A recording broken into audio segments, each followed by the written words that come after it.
Soraya, que vai levar a mesa. Ben, moitas grazas. Grazas por estar aquí, pero dobremente, quero decir, non solamente porque vos nos acompañedes, senón porque, bueno, a organización decidira acudir aquí para facer a súa actividade, non? Sempre decimos que esta casa de todos e, efectivamente, pois estamos encantados de que para facer unha actividade como a que vai ter lugar aquí, pois que nos escollerades como casa na que poder facela, non? Tendo en conta, ademais, que nos decimos sempre varias cousas, que eu creo que sempre convén repetilas. Primeiro, que claro que unha das misións do Consello da Cultura Galega é a promoción da cultura galega, que unha das misións do Consello da Cultura Galega é ser un alto órgano de asesoría en materia de cultura dentro da comunidade autónoma, pero tamén é certo que nós sempre decimos que, ademais, é importante cohesionar o ecosistema cultural galego de tal maneira que non somente todos os representantes e partícipes, senón que, ademais, todos nos podamos nutrir da excelente rede de investigación que desde distintas olladas existe en Galicia e da que todos podemos beneficiar, non? Nos podemos beneficiar de que vos nos trasladedes non somente as vosas inquedanzas e os vosos resultados, os vosos proxectos, as vosas olladas sobre o futuro, senón que tamén vos poidades ter no Consello un lugar desde o que, digamos, comunica a Boa Nova, por un lado, pero tamén desde a que proxectar parte do vosso traballo. Por tanto, aí hai un camiño de ida e volta no que podemos gañar todos moito, non? Pero que, ademais, eu tamén insisto, de feito, outro día, na conmemoración dos 40 anos, eu dixei para o final recordar algo que é necesario recordar, e é que a cultura, ademais do espazo simbólico de ser o cemento que nos une como comunidade, a base da nosa identidade, etc., é o sector económico de primeira magnitude que necesita ser coñecido por quen ten capacidade de gobernanza, por quen ten que establecer uns orzamentos, por quen ten que pensar que hai que destinar recursos para que este sector, que ten un potencial de crecemento enorme, sobre a importancia que xa ten dentro da forza laboral e do PIB galego, pode ter moito máis aínda con algo máis de estímulo económico, porque a creatividade e a excelencia xa a poñemos nós. Todo o ecosistema é capaz de ter ese pulso creador, de ter esa excelencia, pero necesita un maior apoio económico do que ben tendo. Por tanto, dobremente ou triplemente grazas por estardes aquí, porque creo que podemos sacar tamén moito proveito do que vos teñades a bendecirnos. E, sin máis, só viña a saudar, realmente, a acollervos, a saudar, a desexar que teñades unha boa xornada e continuades vosa presentación naturalmente e logo xa nos retiramos para que comece. Pois moitísimas gracias á presidenta do Consello da Cultura Galega. Para nós, primeiro, é maravilloso estar aquí. Estas instalacións son inmellorables, creo, e eu espero que as usemos moito, non? Porque mellor sitio que este, despois deste ofrecemento, pois non se me ocurre un mellor sitio que este para facer actos. Temos abaixo un incluso millor. Ainda mellor, bueno, pois bueno. Entón, pois moitas grazas e, ademais, grazas tamén por vir, non? Porque realmente ter a presidenta do Consello abrindo este acto para nós é unha honra e é motivo de dobre agradecemento. Ben, unhas breves palabras, despois María. Eu son o director de Ecovas, María é directora científica, e Ecovas é un centro de investigación interuniversitario, é dos poucos centros interuniversitarios que hai hoxe en día en Galicia, o único en ciencias sociais. Eu creo que é un pouco unha anomalía que haxa tan poucos centros interuniversitarios dun sistema tan interconectado como o sistema universitario galego, e desde logo tamén é unha anomalía que non esteamos máis presentes, os de ciencias sociais neste ámbito. Pois aquí estamos nacendo. Por suposto, un centro que busca a excelencia de investigación. Eu creo que temos moi bons investigadores das 3 universidades, e buscamos tamén moita transferencia hacia o mundo empresarial, hacia o mundo político, hacia os medios de comunicación. Bueno, eu recollo, por así dicirlo, ese convite a axudar o Consello da Cultura Galega e o sector cultural, pois, na medida das nosas posibilidades, como parte desa transferencia, non? Porque eu creo que temos moi bons profesionais e aí estaremos disponibles, desde logo, para o sector público, para as administracións públicas, goberno galego, municipais, etc. Tamén estamos ao seu dispor. Penso que moitos investigadores traballan en políticas públicas. Creo que nós temos moito que dicir á sociedade galega e espero que o noso percorrido sexa moi longo. Estamos comezando, pero seguramente espero que teñamos moito por diante. E pouco máis que dicir. Agradecer aos que están aquí, aos que estades aquí. Un día un pouco complicado porque estamos a finais de xullo, é unha tarde, e ademais na universidade, pois, seguramente se fose noutro momento, pois, habría moita máis xente, pero chegamos nun momento complicado, non? A finais de xullo, moitos exames, moitas oposicións nestes momentos na USC, en fin, TFGs, hai de todo, non? Pero aínda así temos xente da universidade, agradezo moito a presenza e en todo caso vamos gravar isto, vai ser moi importante para nós ter esta o que saquemos daqui, pois, para difundilo e para tirar conclusións importantes. Sobre todo tamén grazas a Álvaro e a Mireia. É un luxo ter, pois, a estes dous grandes profesionais aquí. Mireia, ademais, fixo un esforzo moi grande, vense, volta no día, o sea, que fixadevos desde Barcelona por temas familiares. Eu creo que temos que agradecerlle dobremente, pois, o esforzo. E pouco máis, eu creo que a comezar, que despois podamos ternos unha conversa tamén entre os presentes que seguramente, pois, vanse contar cousas moi interesantes. Graciñas de novo. Xa convido a Álvaro e a Mireia a que se sitúen aquí. Moitas gracias, Rosario. Gracias por compartir a casa. Eu, falando de oposicións, eu acabo de deixar unha compañeira opositando para mí, saudar e por gozo de momento para a miña facultade. Moitas gracias. Ata pronto, nos veremos. Paso ben, grazas.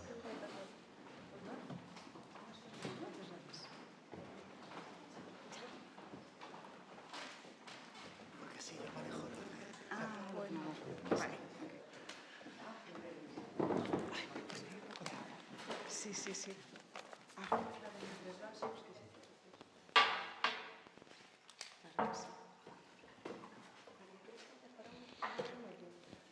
No te preocupes, vale. Porque como están fan tan bien el ese, creo, sí.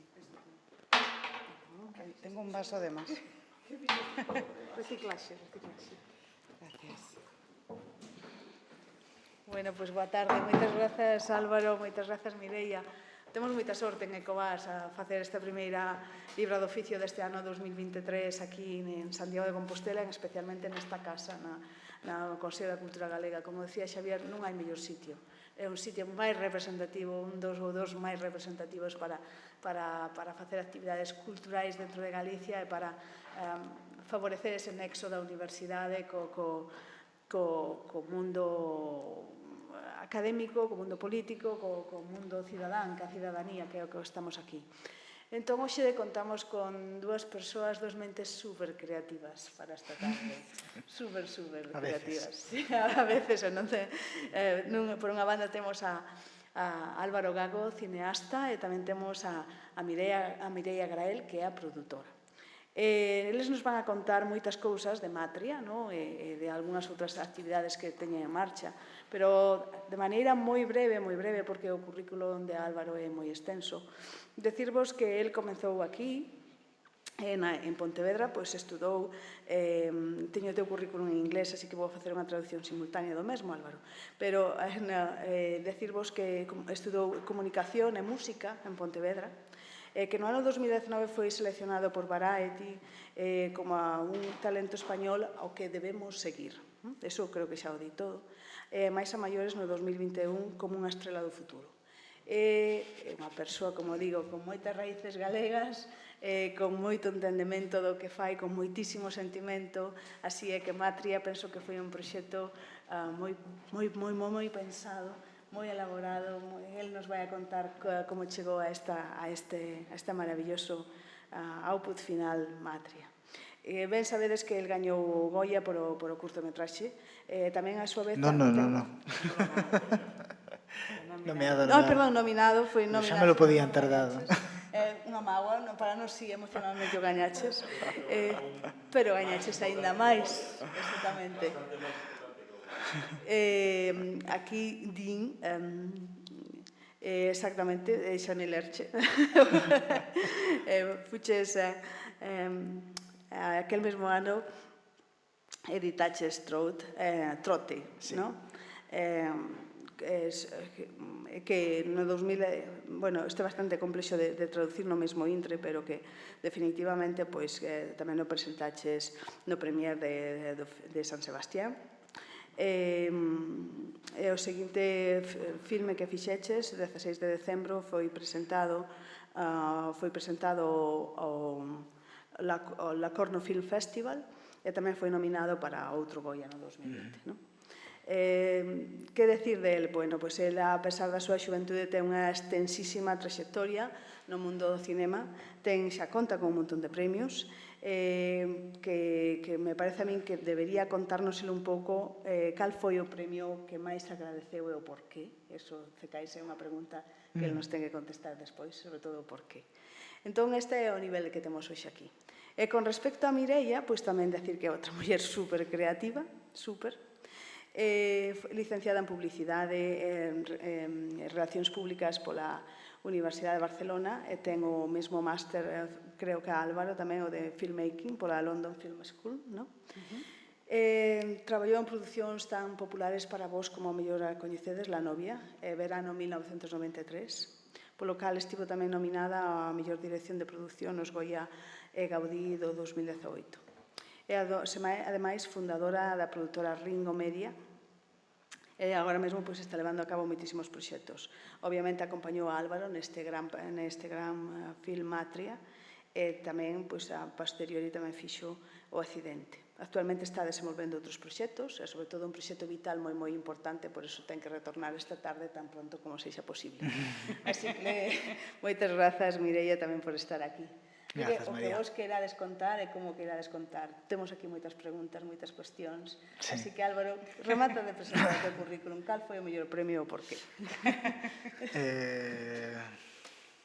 Bueno, está claro que estes recoñecementos que foron obtendo os proxectos durante os anos me permitiron, por un lado, seguir financiando as películas que nunha primeira instancia tiñan moi pouco motor económico e que de feito as producíamos de unha maneira moi caseira, con meu pai e o meu tío axudándome na producción, que non teñen nada que ver ou non tiñan nada que ver con este cinema. De repente se convertiron en productores de campo e actores tamén, porque ambos aparecen nas películas. Aínda que poda sonar un pouco, non sei, demasiado idealista, pero para min o premio sempre foi traballar, sempre foi seguir, sempre foi pensar que o seguinte proxecto era posible e sempre foi, ademais, ter a oportunidade de facelo coa xente coa que quería facelo, non? Entón, de aí que o bloque de xente que comezou xa na propia curta que precede a despois a longa metraxe, que pasou comigo por outras curtas, se manteña, non? Digamos que o corazón tamén a nivel do equipo humano segue sendo o mesmo, non? Con engadidos aquí, os equipos ata agora foron tamén crecendo un pouquiño, non desmedidamente, pero bueno, un pouco, pero digamos que o corazón aí se mantén. O meu pai e o meu tío xa teñen outras cosas que facer e colleron unha posición un pouco máis retrasada, pero bueno, aínda tamén siguen por aí. De feito, non saco un proxecto sen consultalo tamén con meu pai, que é investigador, en economía verde, pero que ten tamén, bueno, unha querencia especial por, bueno, que é moitísimo mellor escritor que a min, entón, pois, como non darlle os proxectos. Entón, un premio foi sempre ese poder pensar que isto era posible, non? Eu, de feito, nunha primeira instancia estive moi focalizado na montaxe de proxectos de outras persoas. Viña aquí un pouco a filmar algúns proxectos. Eu penso que estaba fora e viña aquí co cine un pouco como excusa, tendo proxectos meus, pero que o que me permitían realmente era pasar 5 ou 6 meses aquí e despois, bueno, volver, non? E a medida que, pois, os proxectos iban tendo recoñecementos fora, que a xente, pois, viña e me decía, pois, X, non? Me tocoume por isto, outro, pois, funme pouco a pouco crendo que quizáis, pois, sí que tiña algo que decir, non? Aínda cada vez que abordo unha nova aventura teño dúbidas de que eso sexa así, non? Pero bueno, toda esa serie de recoñecementos e tal tamén me empurraron a pensar que eso que era posible. Como te sentiches en Berlín, Álvaro? Bueno, pues moi ben por un lado, por outro lado un pouco abrumado. Tamén é certo que ia preparándome.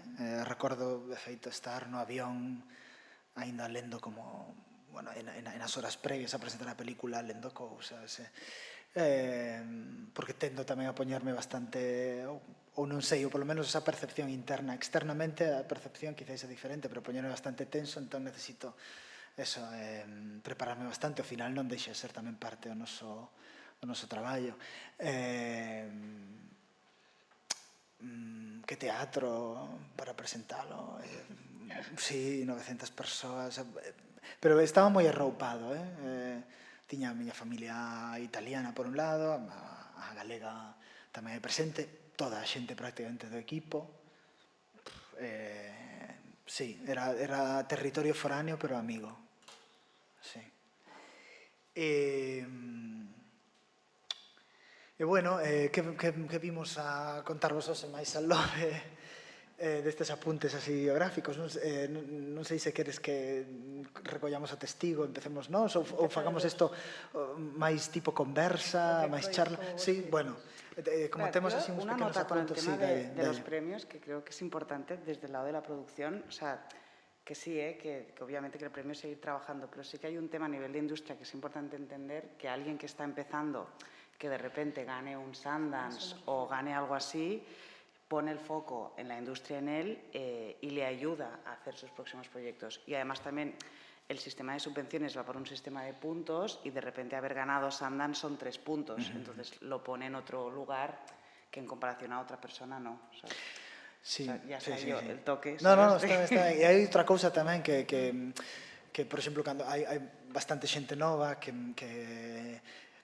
me pregunta como das esos primeiros pasos. Es que Eu es sempre importante. apelo tamén a organicidade a que tiven acceso, en parte a través desos premios. A organicidade a hora de tomar decisións, porque sí que é certo que esos premios o que facían é atraer a moita xente. Entón, ti, en lugar de ter que ir tocando portas, que algunha tocas, recibes esas visitas, tes, polo tanto, moitas reunións, vas un pouco intuindo con que xente podes encaixar mellor. Eso fai que despois habitualmente eses castings que faz non só do equipo artístico, senón de toda a xente ao teu redor sexan un pouco máis acertados, sexa un pouquiño máis fácil predecir. Claro, y para un director nuevo, claro, normalmente un director nuevo va a picar las puertas de las productoras y hay muchos noes, ¿no? Entonces tú no ibas tanto a picar, sino que te venían más a picar. Entonces es que es una grandísima, grandísima suerte, ¿sabes? Y está muy, muy bien que lo pudieras hacer así realmente. No, Sí, no es muy común, la verdad. Eu teño que agradecer a cantante de Garbage, que foi unha das que me deu o premio en Sundance.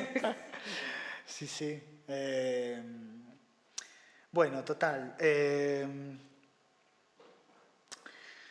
Nós queríamos decir tamén que, bueno, na relación que teño con Mireia é importante, sempre foi importante no inicio pensar en que tipo de película queremos facer e como queremos facela, non? Para mí sempre cada vez funme dando máis conta media que avanzando de que eso era igualmente importante que o resultado final da película, non? E que ao final para min e para Mireia tamén o éxito medímolo non exclusivamente por que tamén fixo a película, que por suposto é importante, pero se vai a Berlín ou a Sandas o que sexa, senón tamén por cal é o trazo que deixamos detrás, non? Que é o que queda despois de que a película se evapore, que ahora mesmo ademais se evaporan rapidísimo, ¿no? Porque entran novas constantemente, ¿no? Que o que queda aí, como foi ese camiño, ¿no? Que sementes se plantaron no camiño. Cómo trabajamos con los equipos tamén, sí, ¿no? O sea, exacto. ¿qué huella dejas detrás? Sí. Eso que nos referimos cando falamos un pouco de riqueza invisible. Como fomentar, o sea, en que estamos pensando para fomentar esa riqueza invisible? Pois estamos pensando, por un lado, en como plantexamos unha rodaxe que non sexa agresiva coa comunidade na que estamos rodando, sobre todo se se trata dunha comunidade dunha vila pequena, non? Onde chega unha rodaxe que é unha parataxe, un desembarco tremendo a romper coa vida cotiá desa comunidade, non? Entón, que podemos facer para paliar ese desembarco tan forte, non? Entón, Perdona, sí. no sé si sois conscientes de la magnitud de un rodaje, o sea, te pueden llegar fijas 50 personas, 6 camiones, depende de la escena, pues 200 figurantes, carpas que se montan, se desmontan, cambias de localización, en un mismo día desmontas y desmontas 3 veces, de día, de noche, residuos, o sea, ¿sabes? O sea, es lo que dice él, ¿no? Es un desembarco muy, muy grande. Entón, eso, que podes facer, non? E contemplar eso na túa preproducción, no teu plan de rodaxe, non? Entón, cousas que facemos, por exemplo, tentamos ter a comunidade o máis informada posible dos nosos movimentos, de onde estamos, non? Tentamos tamén concentrar todos os malestares que podamos crear en certas xornadas de rodaxe. Entón, que eso é algo que despois o primeiro asistente de dirección vai a ter en conta a hora de construir ese plan que nos vai a levar en función do que diga él, pois este día aquí, este día este outro lado, este día este outro. Planexamos tamén moito tendo en conta os momentos de actividade económica punteira nas localizacións onde vamos. Por exemplo, en Matria estivemos rodando, por exemplo, vos poñer aquí unha escena dunha rodaxe que fixemos no Porto de Vilanova. Claro, o Porto de Vilanova ten unha actividade moi grande, non? Entón, nós, a hora de pensar como desembarcar ali, temos que ter en conta, vale, temos que falar coa xente, ter en conta cando os camións están cruzando, non? Cando hai maior actividade económica e podemos evitar eso, non? Hai momentos, claro, hai certas decisións, hai certas cosas que son inevitables, pero polo menos facer esa consulta, a xente, por suposto, dos lugares onde vas a rodar agradece que se faga esa consulta e despois intentar manexarte ao redor, non? E non entorpecer o menos posible. Entón, nós, por exemplo, rodamos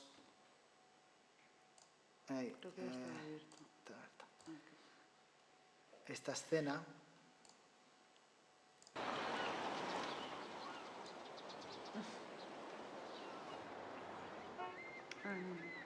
Esperade, ahora vou.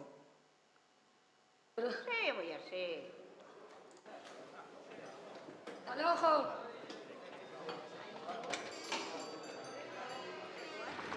Aquí, no Porto de Vilanova,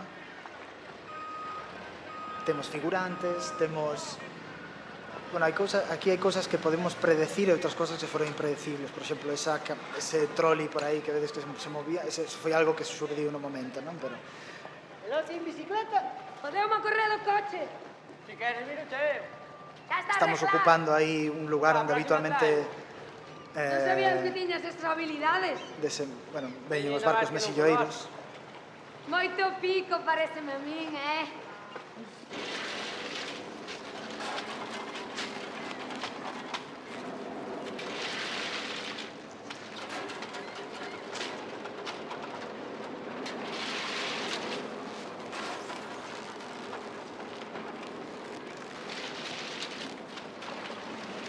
También algunos de los actores. María está aí entre dous bateiros reais. Un rapaz é un bateiro de Rianxo e o que se supón que é o capataz é un bateiro de Cambados.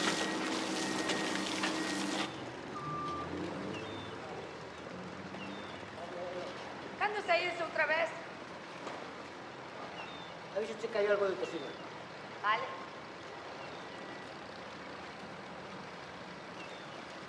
Véñalo. Venga. Hasta loquiño. Hasta loco, Ya te enseñas habilidades otro día. ¡Date gustaría! Vale. Tamén que, entón, claro, eso, dificultas moito que ese día a xente poida desenvolver o seu traballo como fai habitualmente, entón, como minimizar ese impacto, non? Que fixemos nós neste caso? Pois falar moito coas asociacións de mexilloeiros, obviamente estar en constante contacto co porto, preguntar polos horarios, preguntar polas seccións do porto onde menos molestábamos, bueno, toda unha serie de consultas que despois tiñamos en corta a hora de xa tomar as nosas decisións, que Después también por parte del equipo, pues sí. Quien organizaba el día, el ayudante de dirección, pues era flexible ese día en cuanto a horarios. O el de sonido sabía que no cogería el sonido más limpio porque le pasaría un camión por detrás o lo que fuera, ¿no? Entonces todo el mundo informado de esto es lo que va a pasar y tienes que trabajar con ello. Sí, elevar tamén unha planificación de rodaxe ben pensada. Facer un bo traballo en preproducción para non estar nese momento perdendo tempo en estar tomando decisións que puideches xa ter pensado de antes. Tamén aquí o traballo con María previo en preproducción. María saiu, digamos, María é de Monforte, bueno, a aldea preto de Monforte. O seu contacto con mar era, digamos, máis ben máis recreativo que outra cousa. O galego de María.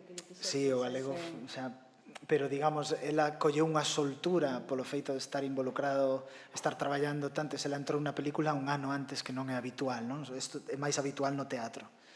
Entre moitas cousas que fixemos a nivel de ensaios, unha das que eran máis importante era que ela collese soltura no oficio. Eso tamén nos permitiu axilizar moito as xornadas de rodaxe no porto, estar menos horas molestando, basicamente. Despois falamos un pouco do tema do idioma e tal. Outras cousas que facemos moito é a coordinación coa policía local. Isto foi especialmente intensa noutro proxecto previo a Matria que se chama 16 de decembro.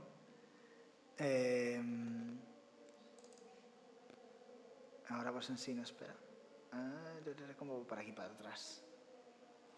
Aquí. Onde tiñamos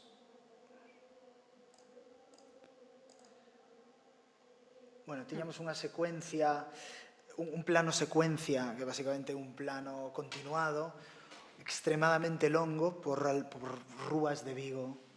Íamos dende prácticamente a Avenida Castelao con Tomás Alonso ata Beiramar. Entón, eso implicaba un gran corte de tráfico. Implicaba tamén, aquí estamos coa coa que fora na película a primeira asistente de dirección, Lorena Vilas, planificando con os meus Micro Machines de cando era pequeniño, como ia ser como todo o recorrido, planificando tamén entradas, saídas de coches. Porque el plano era una moto, o sea, la cámara Sí. estaba dentro de un coche y el coche estaba siguiendo una moto. Entonces, estos son tus dos vehículos de escena Sí. y después tienes que coreografiar todo lo que pasa alrededor. E tamén estábamos, claro, estábamos moi coordinados coa policía local, porque estaban cortando o tráfico en varias seccións, non? Aquí, de feito, está o meu pai, que tamén formaba parte desa produción. E chegamos a un croquis... Ai, non...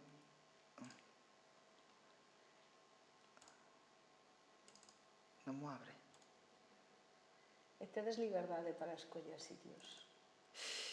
Un croquis máis ou menos do estilo. Bueno, despois se refinou, isto era en reproducción, pero máis ou menos do estilo onde todo o mundo... Aquí este día éramos como unhas 70 persoas.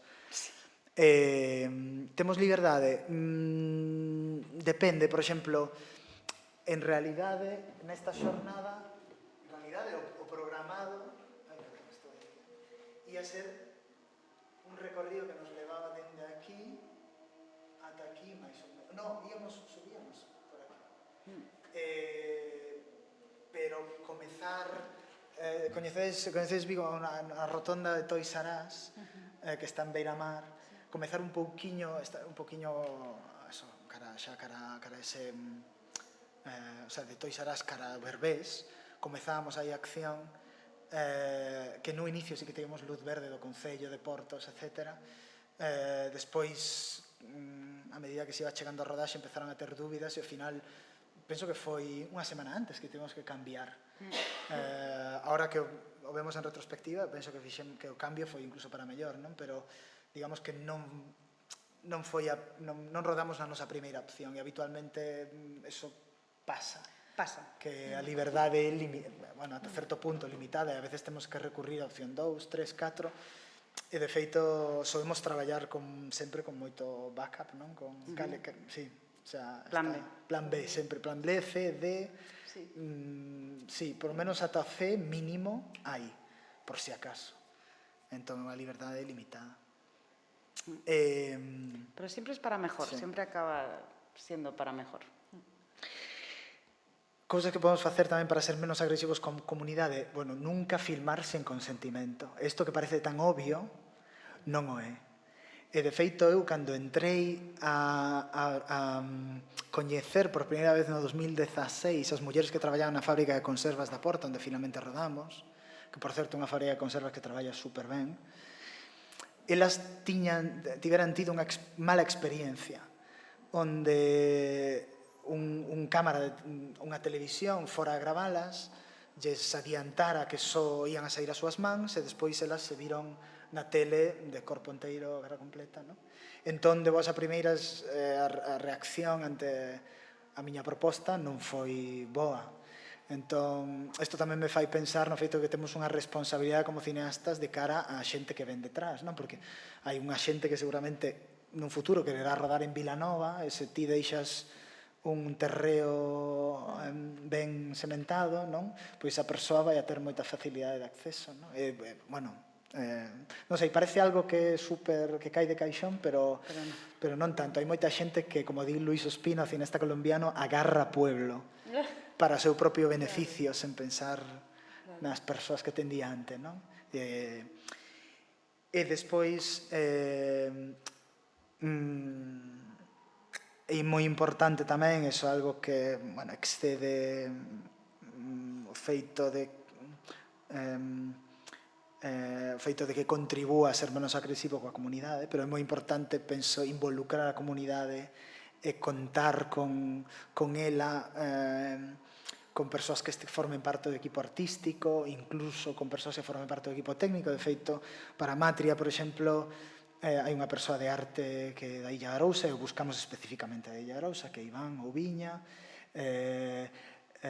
Bueno, intentamos, como ahora hai máis, pero intentamos sempre rodearnos de persoas que tanto no equipo técnico artístico que teñan relación co territorio, non? No equipo artístico, bueno, María en realidade é case a excepción. Hai outros actores e actrices, pero hai moita xente, por exemplo, na secuencia que acabas de ver no Porto, pois xa vos digo, esos dous bateiros, a pesar de que o Sergio Baleirón, o de Rianxo, tamén está acumulando experiencia no visual, pero traballa como bateiro, hai moitísima xente que sai na película que eso é un pouco do Val do San Nés, non?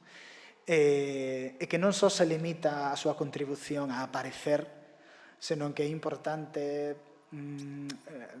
na medida na que esa persoa queira tamén estar involucrada e darlle unha voz creativa.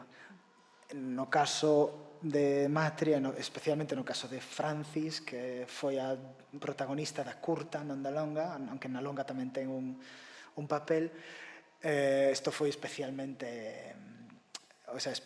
visible,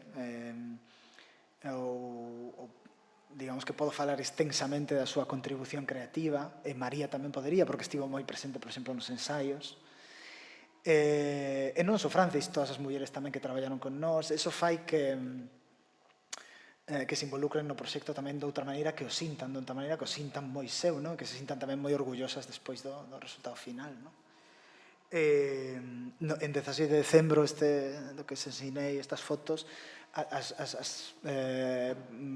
o equipo de balonmán que aparece na película, o equipo femenino do Lavadores, que é un clube da cidade, os rapaces que van no coche son rapaces de Coia, que é onde rodamos, digamos que, bueno, pareceme moi importante, tamén é importante polo que falábamos antes, que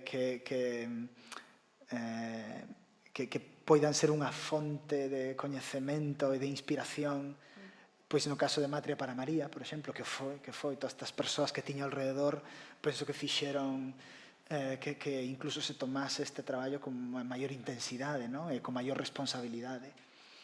Pero eso é importante a hora de despois crear comunidade. E a película, a través de todas as persoas que van tendo un contacto máis directo con ela, vaise como ramificando, vaise extendendo e pasa a ser casi unha experiencia colectiva que excede, que vai máis aló do resultado final.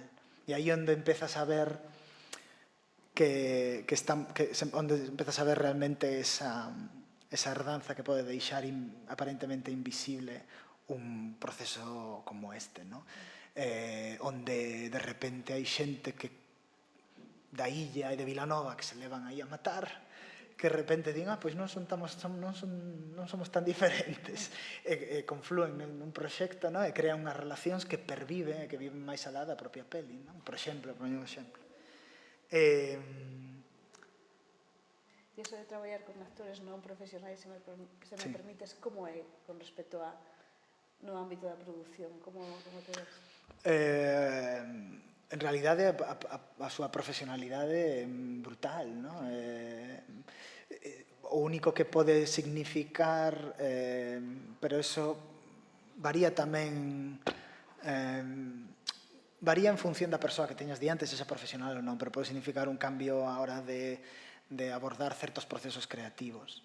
Pero xa che digo que non importa tanto se é profesional ou non, o que, por exemplo, no meu punto de vista, da dirección, o que teño que estar moi atento a como respira esa persoa, que tipo de persoa eso teño delante e que realmente é o que necesita. E hai actores profesionais e non profesionais que necesitan exactamente o mesmo. Por exemplo, pois Francis, en algún momento no proceso dime conta que se a miña comunicación era moi enrevesada, mal. E hai actores profesionais que necesitan exactamente o mesmo, algo máis seco, máis un par de direccións e non máis entre cada toma, porque senón empeza e como ese exemplo, pois outros, sí. E faces casting? Sí. A los no actores? A los no actores. Sí. Neste caso fixemos un casting, non sei cantas persoas vimos. Muchas. Bastantes, sí. Pero también tú tienes una manera de trabajar que ya los tiene medio vistos, ¿sabes? O sea, porque... No, es verdad, o sea, tú te mueves por ahí, estás, o sea, Sí. conoces el pueblo, conoces la zona, conoces todo, y hay gente que llama a él ya directamente a casting, ¿no? Un casting Porque, invertido, no, casi. o sea, algunos vienen nuevos, pero otros, pues yo qué sé, recuerdo algunos del bar, por ejemplo, tú ya los tenías vistos. Sí, ¿Quién sí, eran? pero porque eso necesito para escribir. Para escribir fago unha escritura moi experiencial, necesito conocer a xente, necesito coñecer os espazos, as súas dimensións, canto miden, escribo moito en función do que sinto tamén cando estou nos espazos, do que vexo, e aí vou fichando a xente. A intuición un pouco a que me guía, pequenas conversacións que teño coa xente que de repente digo, por aquí, pois penso, non sei, intúo que esta persoa pode funcionar ben ou non, e despois sí que os chamo e facemos... O tema do casting é interesante porque tamén o casting en sí para min é un pouco violento porque ao final ti como director ou como productora te sitúas nunha posición de poder onde estás evaluando a alguén máis. Entón é moi importante deixar claro, establecer un pacto inicial, que iso é algo que verbalizo sempre ao inicio dos castings. É dicir, por exemplo, digo cousas como eu non sei realmente agora mesmo que busco, que ti o fagas moi ben, tampouco vai a supoñer que estés dentro da película, porque o que estou construindo é un grupo de persoas que estés dentro non depende exclusivamente da tua...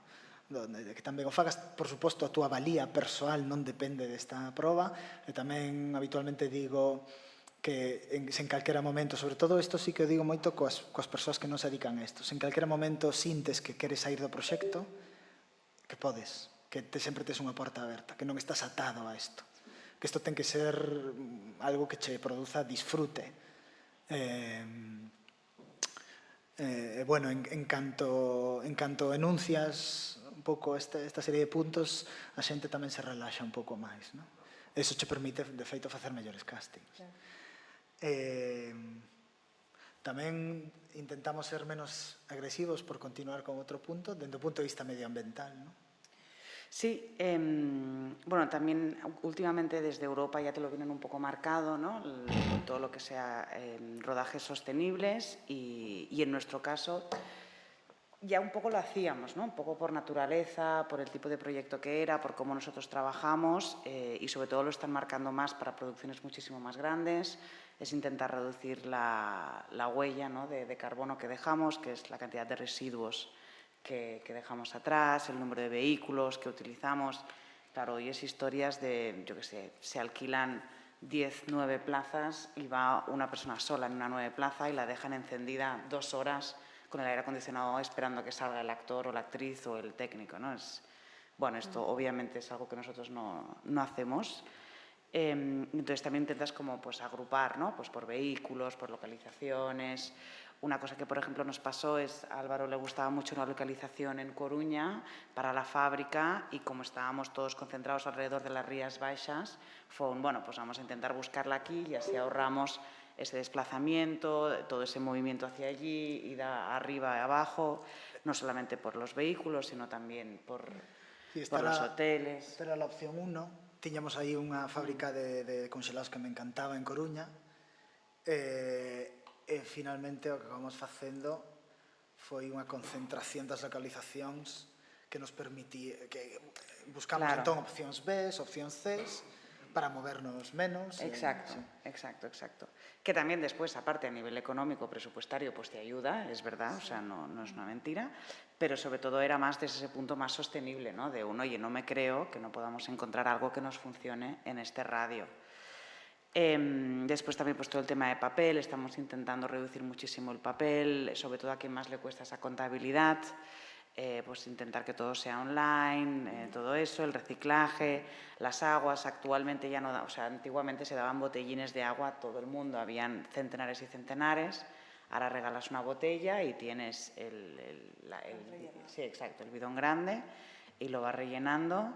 Y después también se intenta todo el mundo del catering, que en vez de traerte, o sea, sobre todo, por ejemplo, en Barcelona es muchísimo más común, ¿no? Que hay, pues, es una ciudad más grande donde los caterings van y, boom, desembarcan también, como decía Álvaro, ¿no? Pues estamos intentando trabajar en que el catering sea más local, pues a 1 kilómetro cero, que tenga sus cocinas.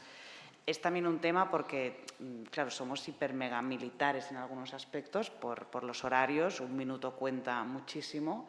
Y tal vez algunos restaurantes no están acostumbrados a esto, entonces tienes que hacer también como una formación de, mira, a las 12 o a la 1 tiene que salir la comida, todo tiene que salir en 45 minutos, pero si haces esa pequeña formación, el restaurante lo entiende, tal vez el primer, segundo día falla un poco, pero al tercero ya tira, ¿no? Y así de esta manera también consigues que no haya tanto movimiento, tanta huella. Y después también un poco relacionado con lo que hablábamos de la zona, pues también ayudas a la zona, creas comunidad, o sea, como que todo queda aquí. Y eso es algo que estamos intentando hacer cada vez más. Y después también todo el tema de materiales. Es verdad que no somos grandes producciones que construimos muchísimo material, o sea, muchísimo decorado, pero intentamos que el decorado que construyamos sea de material sostenible, que te encarece un poquito más, es verdad, pero bueno, es que el beneficio pues, es otro completamente intangible. Y ahí estamos intentando hacer bastante esfuerzo. La realidad es que no somos nosotros quien tiene que hacer el esfuerzo más grande, o sea, son Disney y las amigas, ¿sabes? Pero un granito de arena cuenta y es algo que para nosotros es importante, ¿sabes? Sí, como lo es tamén, como é tamén pensar na sostenibilidade do punto de vista emocional. Entón falamos do medio ambiente, falamos de rodaxes non agresivos coa comunidade, e despois rodaxes que non agresivos co aspecto emocional, e aí entra pois todo o que ten que ver con un ambiente, crear un ambiente de respeto, de colaboración, un ambiente que premie tamén a creatividade, que non a condene, que respete o fracaso. Isto como se pode traducir en cousas concretas? Pois en plans de rodaxes non abusivos, que a nivel de que respeten tamén os horarios, que deixen espazo para, aínda que sexa, obviamente ideais non existen, non? Hai días que vas a pois achegarte máis a ese ideal que tes que a outros, non? Pero telo sempre presente, non? Bueno, sí. intentar también, o sea, añadiendo esto que dice Álvaro, ¿no? O sea, que haya una conciliación también. También, pues yo he sido madre este año, Álvaro es padre de 2, y entonces, pues que el trabajo no sea solo y exclusivamente nuestra vida, ¿no? Entonces somos conscientes de que en rodaje también, o sea, nosotros rodamos, nuestro convenio son 50 horas semanales, ¿no? Cuando estás en semana de rodaje, y entonces lo tienes que combinar o de lunes a sábado o de lunes a viernes. Intentamos nosotros hacer de lunes a viernes 10 horas, más 1 hora para comer, son 11 horas, o sea, es un porrón de horas realmente. Sabes que durante rodaje, pues eso va a ser tu realidad, pero después, desde que tenemos una idea de una película hasta que llega a las salas, pasan 5 años. A excepción de esas 5 o 6 semanas que estés rodando, el resto del tiempo intentar siempre poner por delante la salud mental, la familia, los amigos, el disfrute, ¿no? También un poco intentar que la vida no sea puramente trabajar. Eso pasa en moitos, ou quizás en todas as ocasións, por comprar tempo. Que cando fixen referencia antes a que María estivo 1 ano involucrada no proxecto, eso tamén di bastante da producción, non? Hai unha aposta aí por confiar en que ese ano, aínda que ese ano vai a rendir. E a veces, quizáis agora costa un poquinho menos, pero antes... Tienes que encontrar a un actor o unha actriz como María que te lo quiera hacer tamén. No, é unha producción que entenda que María vaya 4 veces a encordar mexillón é positivo, que sabes, para obter esa soltura, ou que entenda que a mellor unha xornada de ensaio pasa porque María e máis eu demos un paseo por, sabes, que se pode percibir como algo frívolo de inicio, pero que realmente despois sí que repercute positivamente, non? Nos deixa espazo para... O sea, eu sentíme en Matria que tiñas, a pesar de que nas xornadas de rodaxe sí que é certo que eran xornadas que íbamos moito a executar, había menos tempo para pensar, pero sí que teve moito tempo para pensar previamente e organizarme e chegar a rodaxe xa como moi con todo moi establecido, non? Ese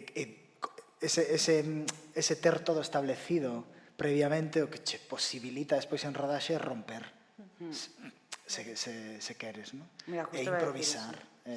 Sí. Para facernos unha idea, por Sí. exemplo, curto, Matria, canto tempo levou gravar, rodar?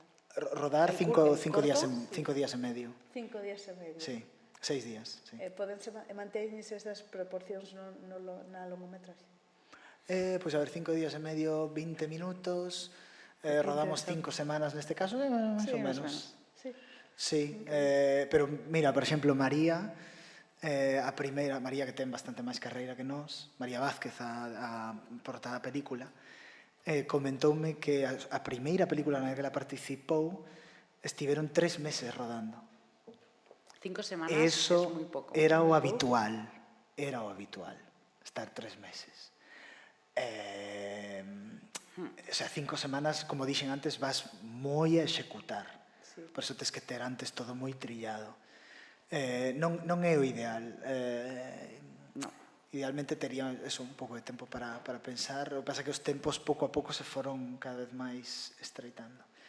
Eu que sei, pois Rossellini rodaba tamén os seus meses. Bergman, Fanny Alexander, non sei se foron 8 meses que tiveron de rodaxe. Chaplin, xa non falamos de Chaplin, pero os meses que se tiraban en rodaxe.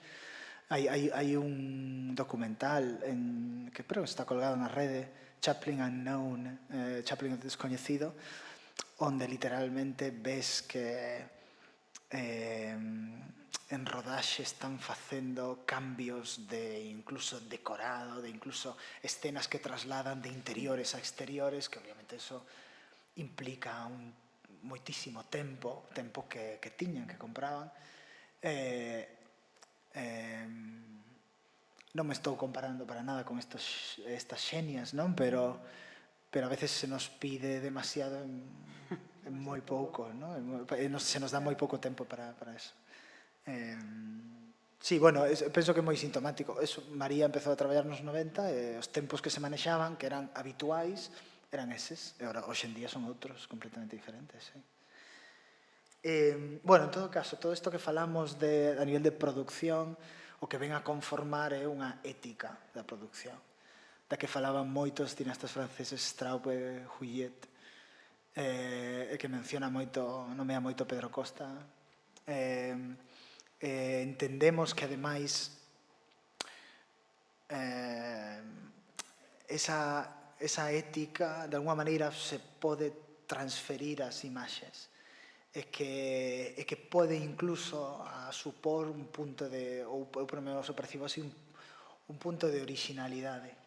De alguma maneira a forma de abordar os procesos se vai a trasladar ás imaxes.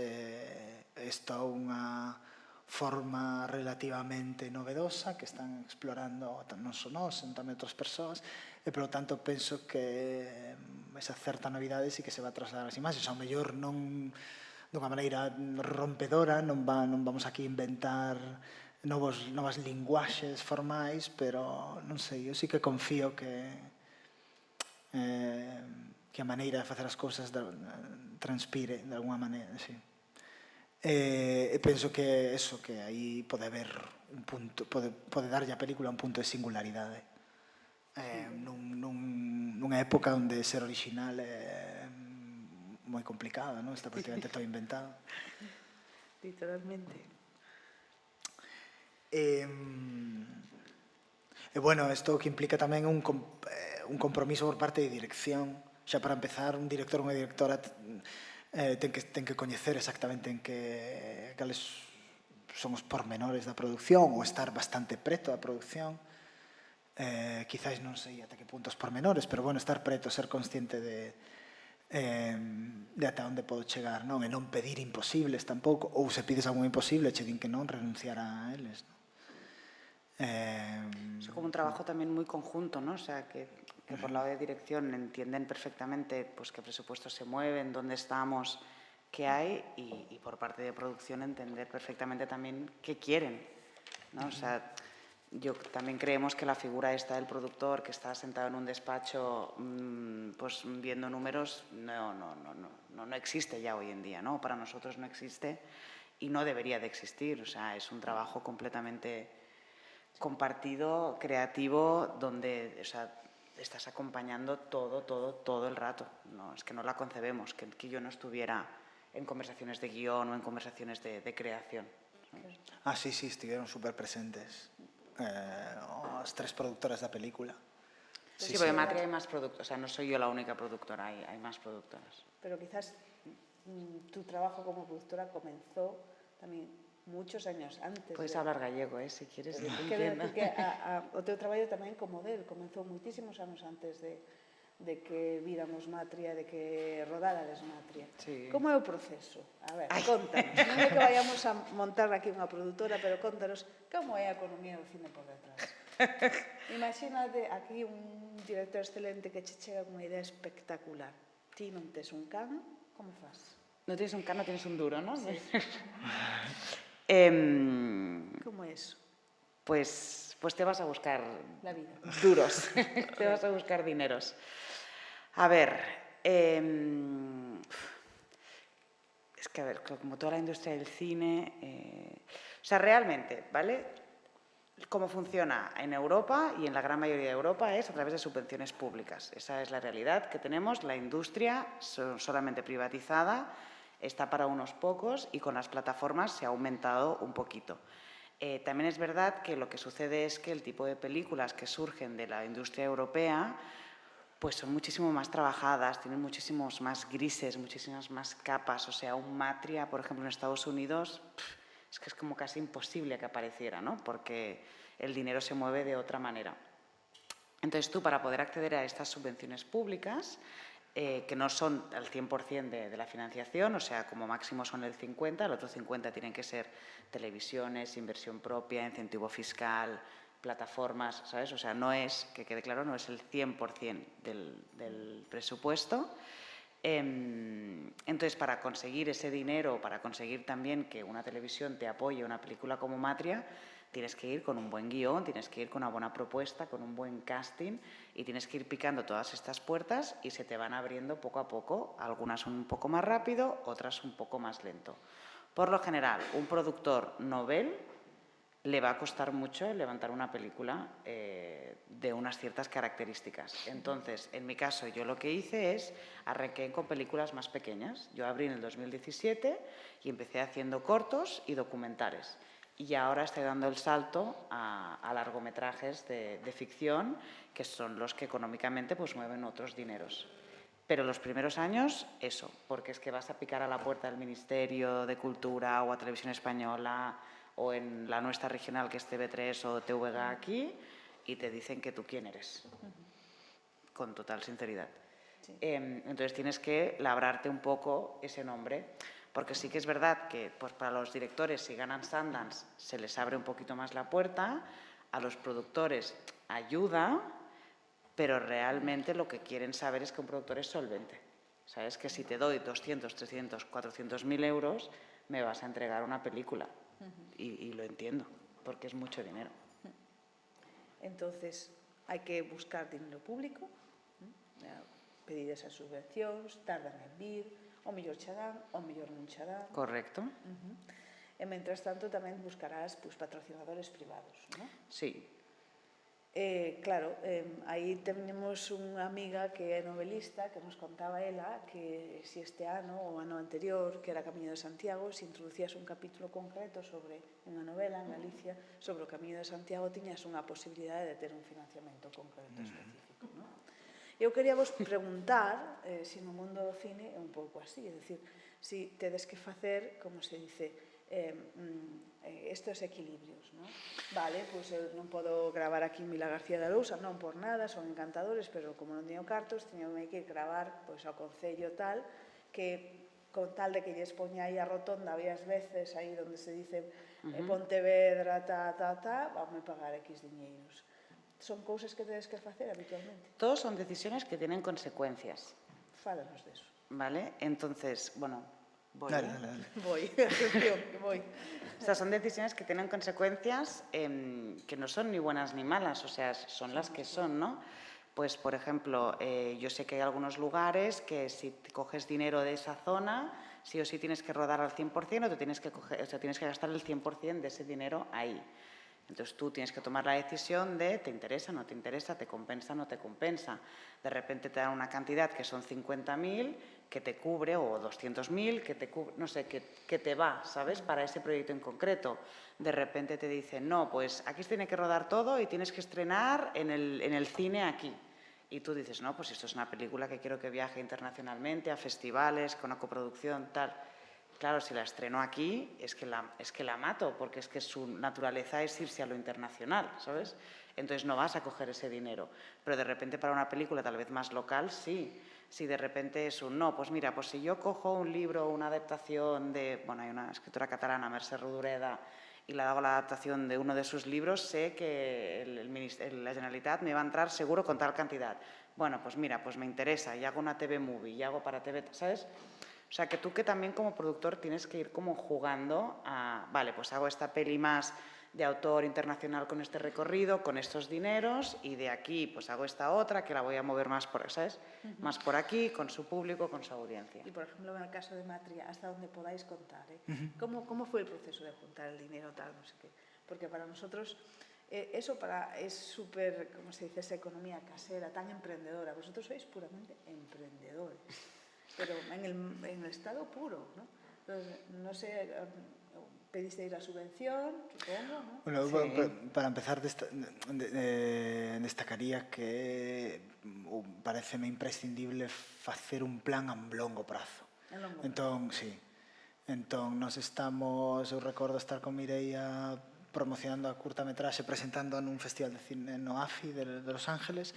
Isto era 2018, facer un calendario que non o trouxe aquí, pero estaría pero facer un calendario ata 2023 ou 2022 ou por aí, tendo en conta todo o proceso de desenvolvemento da película, desarrollo, e despois a financiación, e aí tes sempre plan A, B, C. Entón, vale, plan de financiación A, no, que caia isto, despois isto. Vale, pero isto non sucede, e no noso caso non caiu toda a primeira, tivemos bastantes pedras, a pesar do recorrido coas curtas, que podes decir, non, houve que pelexar moitas cousas, e volver a concursar, bueno, entón, penso que esa planificación a longo prazo, non sei, che dá a capacidade de responder ben ante as negativas e ante as pedras que vas a, ¿no? Eso para empezar. Claro, porque también piensa que dentro de la productora tú tienes como diferentes proyectos a la vez en diferentes fases. Entonces, este plan del que habla Álvaro es súper importante y básico, porque también en una ayuda tal vez solamente puedes ir con 1 o 2 proyectos a la vez.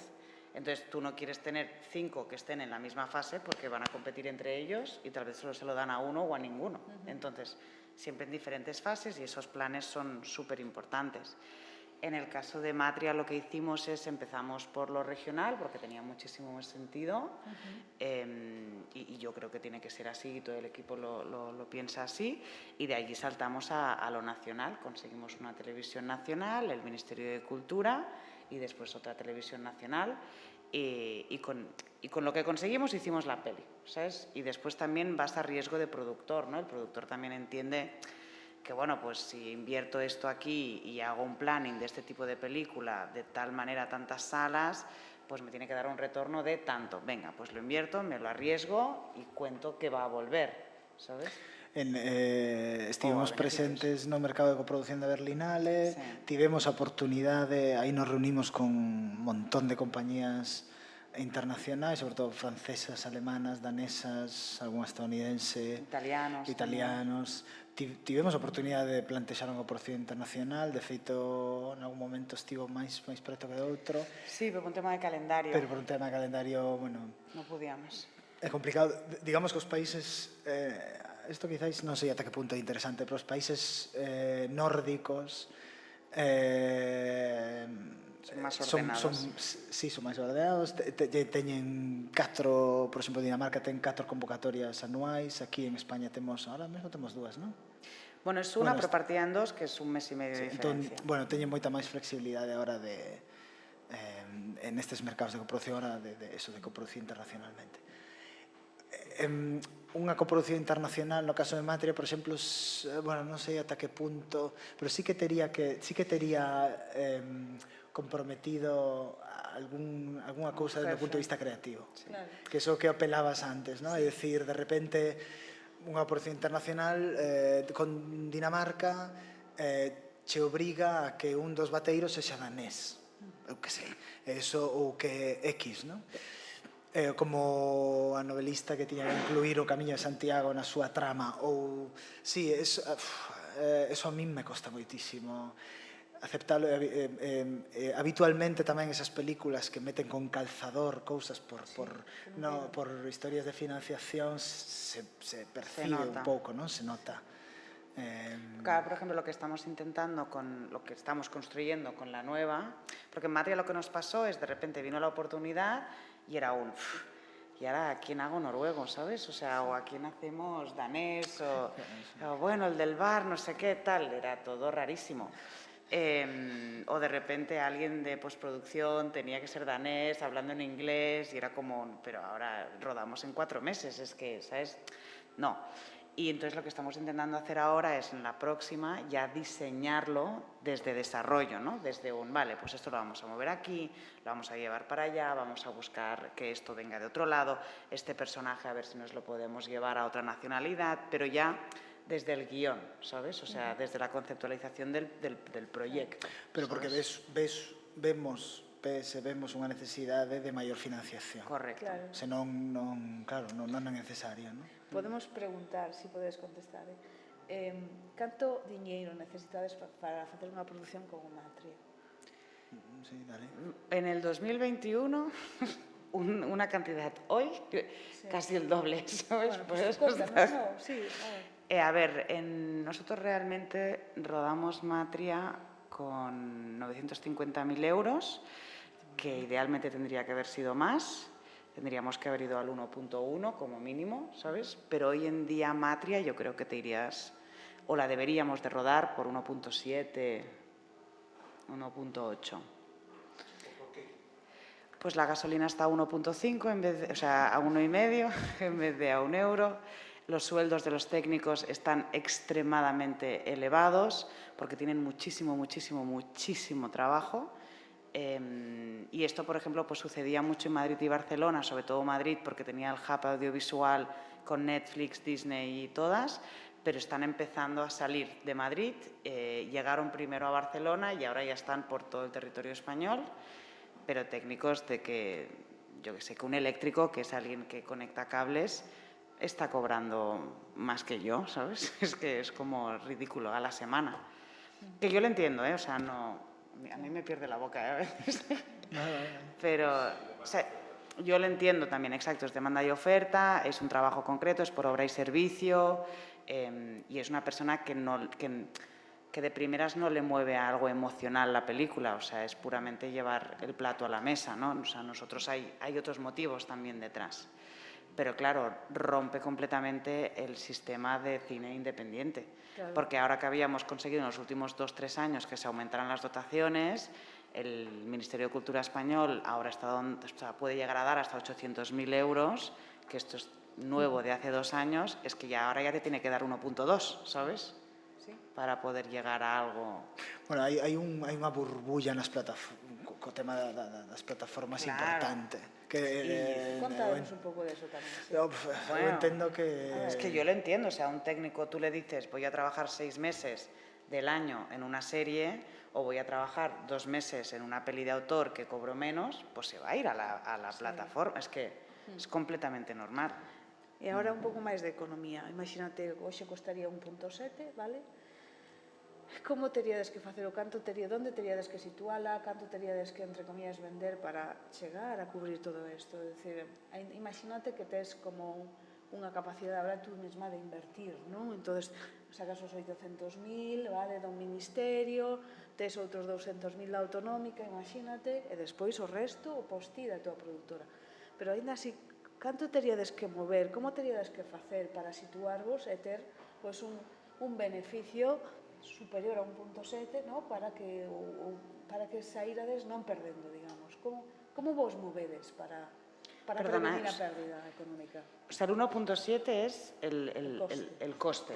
Exacto. Sí. A partir de ahí, o sea, el beneficio, o sea, todo lo que entra de ventas de salas, Exacto. de ventas internas, o sea, ¿cómo se vende la película? Sí, ¿cómo lo vendes? Vale, ¿cómo se hace beneficio? ¿No? Sí. Pues tienes varios canales, varias ventanas. La primera y la más directa es las salas de cine. O sea, actualmente pues aún hay gente que va al cine y esto repercute en nosotros. Aún así, repercute que hay middlemans, ¿no? O sea, hay intermediarios. Pues la propia sala y el distribuidor y después te llega a ti.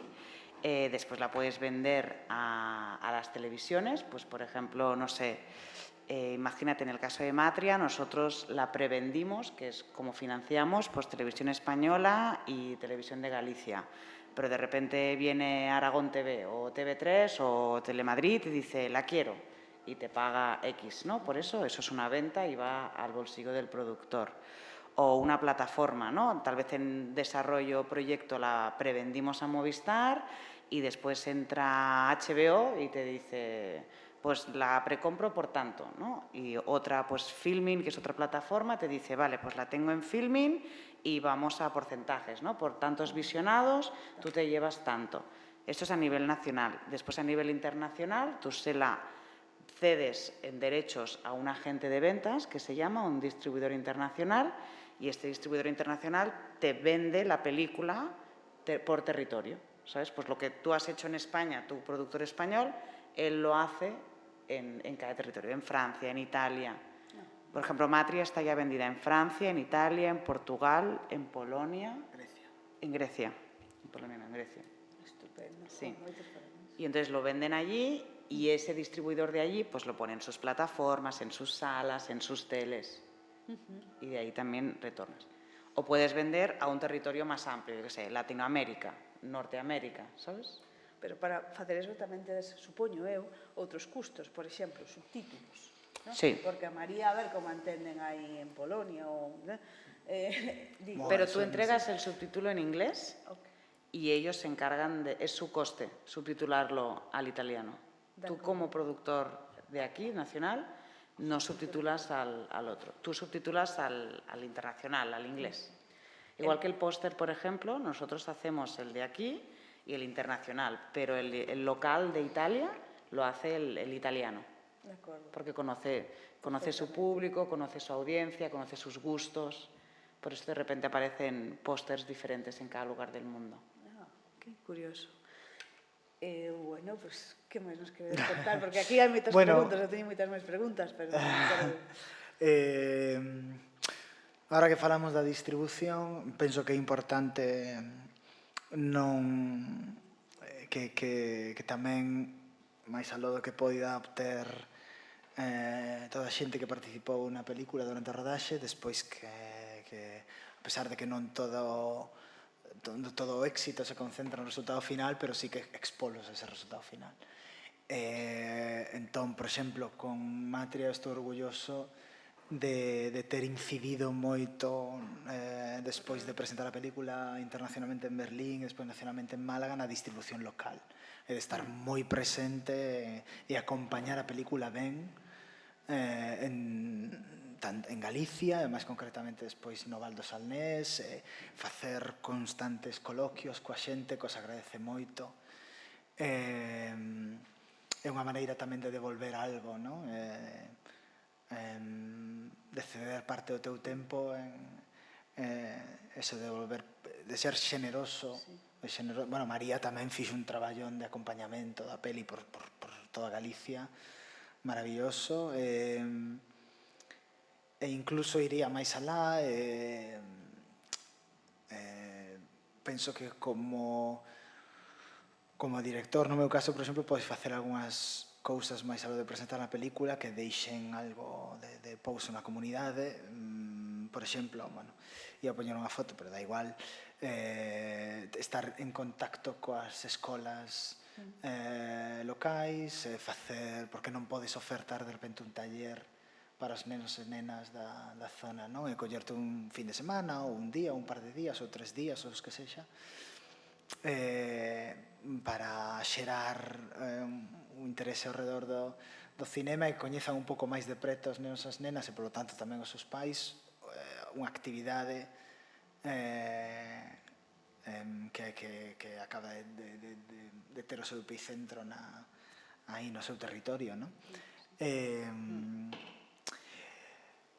Eu tiña na cabeza, pero mellor non sei se mellor pasar as preguntas que tes, pero tiña na cabeza poñer un fragmento do que pode ser representativo. Bueno, en realidad é unha pequena peza que fixen do que está detrás da cámara de Matria, e que pode ser moi como ilustrativo desa riqueza invisible da que apelábamos ao inicio da charla, que deixa o cinema nun territorio e nas persoas.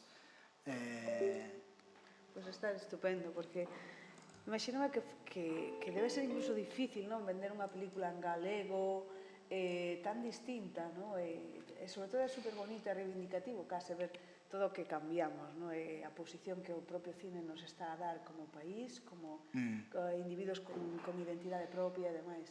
Non sei se vos lembrades dos chistes dos galegos, obviamente, onde o galego pois imitaba con el acento, tal, non sei que.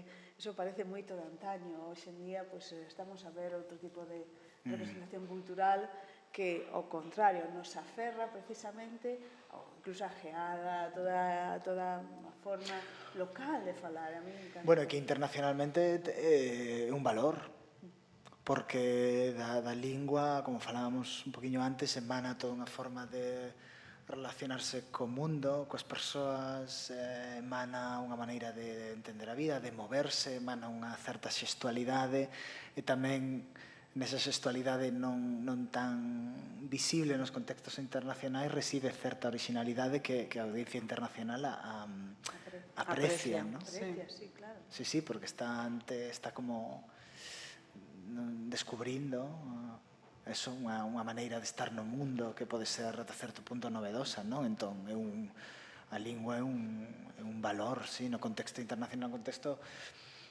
nacional, quero pensar que progresivamente se está camiñando cara... Esto no te lo he contado el otro día, hablaba con un distribuidor y están empezando a tener, porque por lo general al distribuidor nacional le daba miedo una película en lengua cooficial, ¿no? Sí. Vasco, gallego o catalán.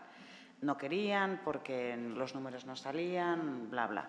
Y el otro día hablaba con un distribuidor que me decía que estaba empezando a perderle el miedo, porque estaban empezando a aparecer películas que funcionaban en taquilla y que, bueno, estaba empezando a estar más abierto a películas en lenguas cooficiales. Cuando era un no, o sea, lo hacían dos, ¿sabes? Y era uno de los grandes, ¿eh?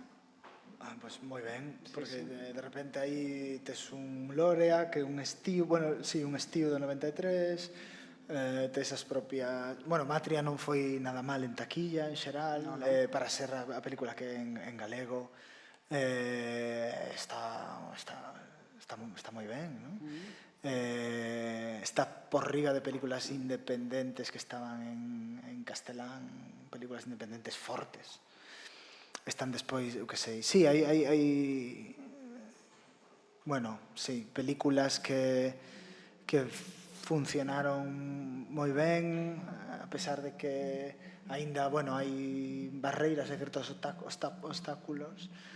Matria aí con 60 copias en galego en todo o territorio nacional, pero poderías ter saído de dobrar a película pois en 100, máis ou menos. O sea que aí tamén os produtores e as produtoras tomaron unha decisión moi valente porque pois non deixaron o sea, deixaron de gañar bastantes cartos en realidade. Demasiado conservadores, aversos aos riscos. Pero ao mesmo tempo irían aos cines cunha película a varios, a 40, 30, 40 salas que querían en castelán cunha película sen alma. Entón, pois bueno, pareceme unha decisión acertada. E tamén algo que senta un precedente, non sei. Entón, bueno, vou con... Nada, poño isto e despois seguimos, se te parece, sí, Mari. Tienes máis como?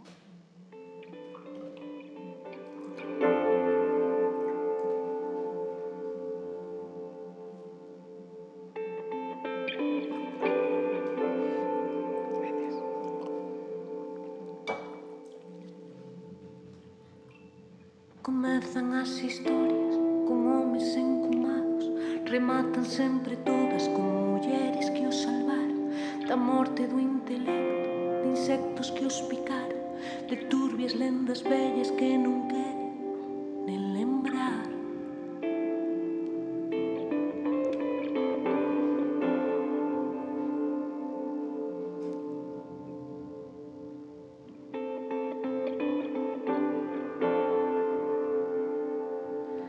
E nós, pouquiño a pouco, imos situando, construindo barricadas no país dos alarás.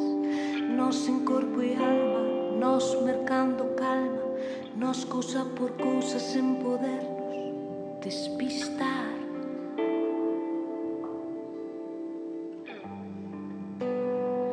Nós aleitadoras,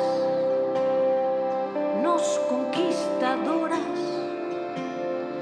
brillantes activistas da vida cotidiana,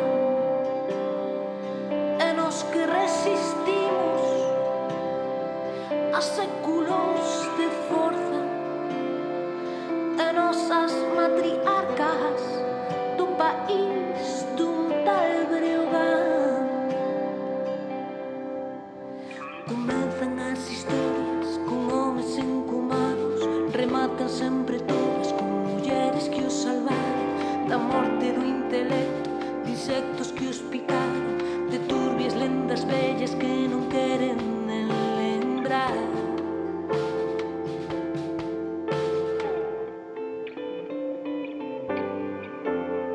De turbias lendas vellas que non queren nen lembrar. Nos aleitadoras, nos conquistadoras, brillantes activistas da vida cotidiana, e nos que resistimos a séculos de forza, e nosas matriarcas do país dun tal Breogán.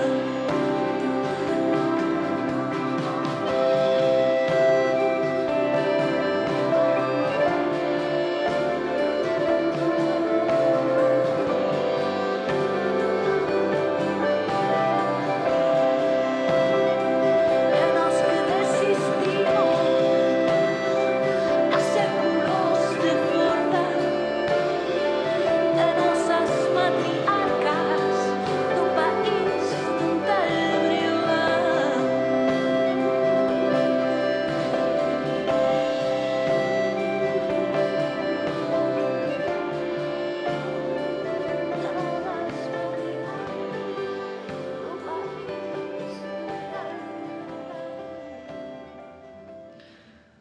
Parece que estamos paseando todo o día. Sí, axuda. Sí, pero estamos traballando, o sea, estamos traballando forte esas jornadas, ¿no? Pero bueno, aquí hai eso, por exemplo, neste caso, todas as mulleres, quero pensar que facer a película axudou a que todas estas mulleres da conserva se sentisen un pouco máis orgullosas dos seus traballos, da súa identidade, do seu lugar no mundo, non? Isto é algo que ten un valor incalculable, non? Mulleres que participaron activamente na creación desta película, mulleres que había algunhas delas que se coñecían, outras non, se crearon novas relacións, que perviven, que xa van varios anos, non? Varios anos nos que nós non estamos aí, pero eso sí que sobrevive, non sei, se crea como esas redes, o cinema ten ese poder, non? E penso que dende a producción que isto suceda máis aló de que a película sexa máis ou menos boa é tamén unha sinal de éxito e temos que pelexar por elo, non? Bueno, non somos en todo caso, o sea, parece que me estou poñendo como exemplo de algo, é dicir, cometemos os nosos fallos, por suposto, a veces tomamos decisións erróneas, pero, bueno, quero pensar que na nosa concepción de película, na nosa approach, na nosa chegamento ao traballo, temos como isto sempre un pouco no presente, non? Sí. Sí, é moita outra xente, no, que se sinte moi identificada, porque as personaxes son tan reais, son tan auténticas, esa forma de falar que decíamos antes. Contanos un pouco que fixeches aí para recrear a lingua mariñeira. Bueno, que é importante, moi importante eso, como fundir a película no territorio, e xa temos moitas propostas abstractas que nos trasladan a mundos moi abstractos, penso que estamos máis necesitados e necesitadas de propostas coas que realmente se pode sentir unha identificación moi profunda, non? Bueno, o tema da lingua era innegociable, o que fixemos para traballar coas persoas que non pertencían á zona foi un proceso de inmersión importante. Eso, basicamente, consistía en pasar tempo. De feito, fixemos que foi, sobre todo, os casos de María Vázquez,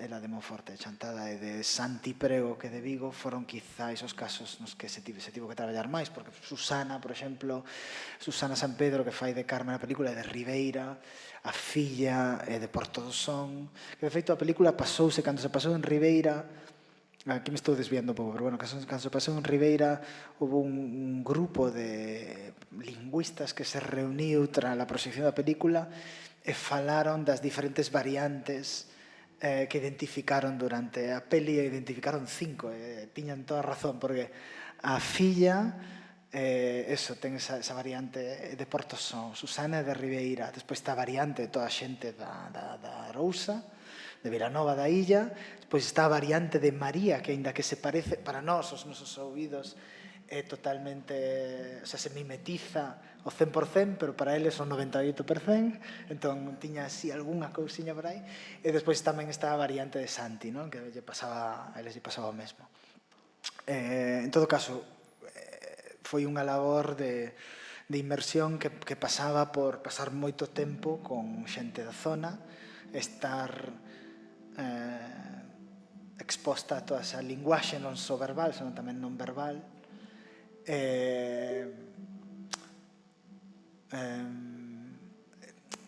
Necesitas a persoas como María ou como Santi que están moi dispostos a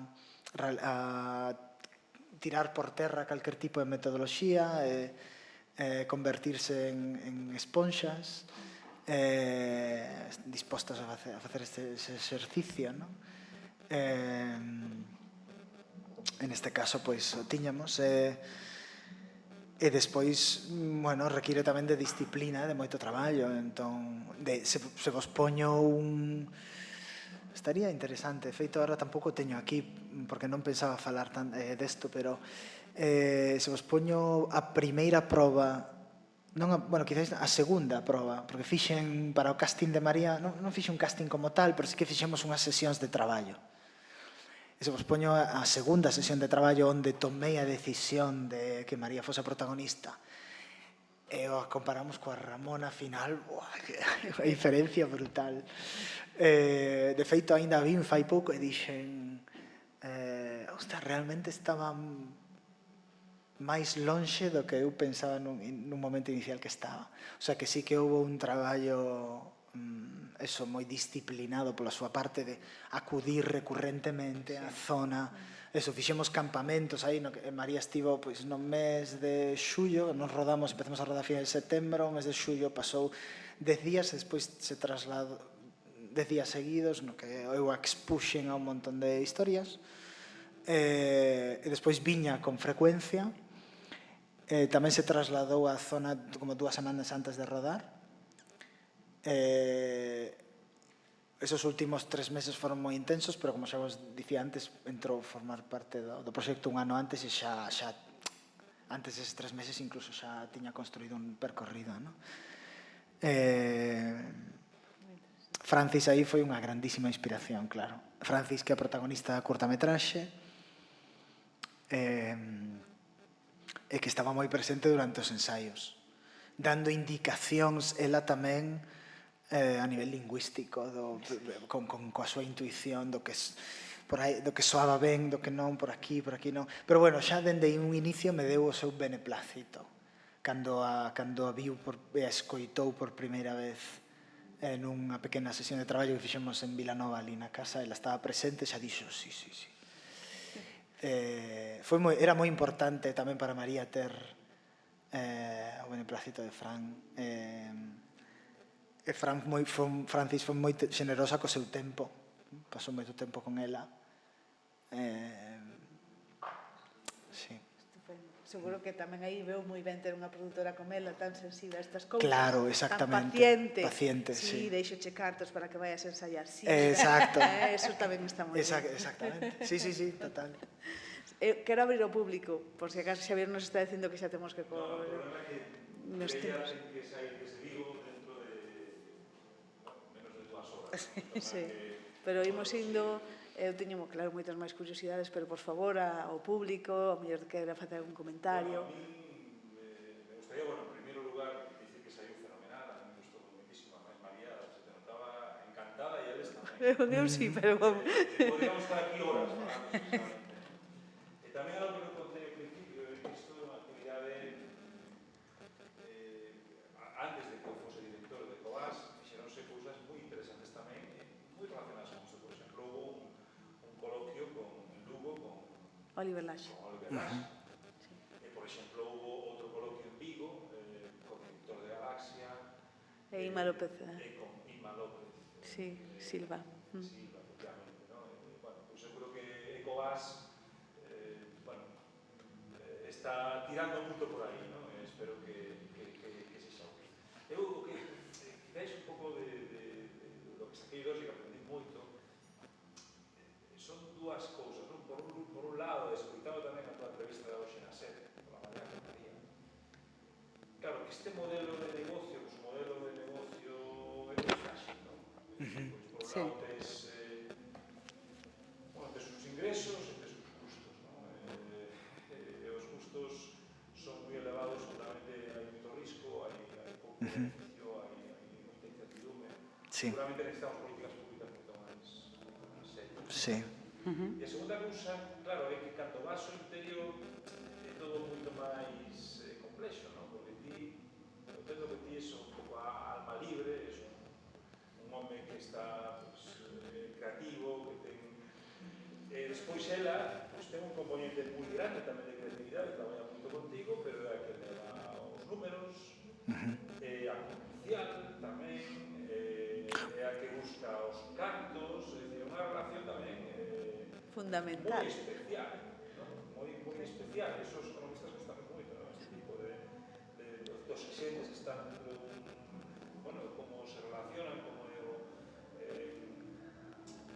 non sei se pillei ben esta fotografía que fago, non? Por un lado desde fora en global e por outro lado desde dentro como moito máis complexo e que é moi difícil tamén de xestionar, non? Porque supoño que no cinema máis comercial pois este tipo de relación non existe, tes algún tipo aí que... No, es justo lo que te iba a decir. Maximizando dinheiro, minimizando gastos, que non fala co director máis que para poñer e cortar pisas. Bueno, es que tal vez en algún otro modelo el productor tiene una idea, quiero hacer una película sobre 2 hermanos, me lo invento, Y entonces va y contrata al guionista y el guionista le entrega un guión. Entonces, cuando ya tiene el guión, entonces lo financia, va a la televisión. Cuando tiene el dinero, entonces va a buscar al director. Entonces, y le entran en los procesos que el productor necesita, pero no hace este acompañamiento que hacemos Álvaro y yo, ¿sabes? Trabaja de otra manera. Es otro producto también, ¿sabes? Y Álvaro tampoco que estea fora de esta discusión de los fondos, ¿no? Porque decía, bueno, a veces no puede imposible e se me di que no. Sí. Porque non hai. No, Tamén estás, bueno, un pouco involucrado tamén de todo. sí, sí. Pero él está involucrado, pero es que yo creo que en este tipo de películas tienen que estar involucrados, porque afecta muchísimo. Y también porque ellos y ellas, crean una cantidad de materiales para aplicar a los fondos, no solamente el guión, o sea, hacen memorias de dirección, que es que, o sea, son casi obras de arte porque hacen unos mood boards, unas imágenes, a veces hacen vídeos de atmosféricos, de cómo será la película, y la van a rodar en 4 años y ya te hacen un clip de 3 minutos que te la vende con imágenes de otra película, claro, es que se vuelcan por los fondos también, entonces están al día de todo. Sí, ti tamén buscas, fas moito pitch. Sí. Eu recordo, por exemplo, as xornadas do mercado de coproducción do Festival de Cine de Berlín. Madre mía, tiñas reunións con posibles financiadores, posibles coproductores, a mellor tiñas entre 10 e 15 o día, unha detrás de outra, Tamén. Claro, Sí, sí, pero porque es el tipo sí. de película que es, o sea, otras películas él no iría, iría solamente el productor. Pero claro, era su primera película, venía del corto, o sea, el coproductor se quiere enamorar del director, ¿sabes? El productor o sea, con el otro productor es más sencilla la conversación, de quien se quiere enamorar es del director en este tipo de películas. Seguramente en la segunda tiene que seguir viniendo a estos mercados, pero yo espero que en la tercera ya no. Solamente si quiere, ¿sabes? Pero... A ver se son capaces de chegar á terceira. Pero, sí... Que no significa que la manera de trabajar vaya a cambiar, pero ese aspecto más de mercado sí que poco a poco írselo sacando. Sería lo ideal. Mira, yo tengo una pregunta como público interesado en que esto continúe. Creo que somos un público interesado, porque entre outras cousas esta película para nós ten unha carga de dignidade do traballo femenino nun sector a conserva que fixa a revolución industrial en Galicia. Non hai que buscar cousas. É moi feminizado. Entón, a mí o que me interesa, e te vou facer unha pregunta moi concreta, Matria retornou como para que se poida seguir traballando en proxectos deste tipo. Así de simple. Porque efectivamente a economía ten. Sí.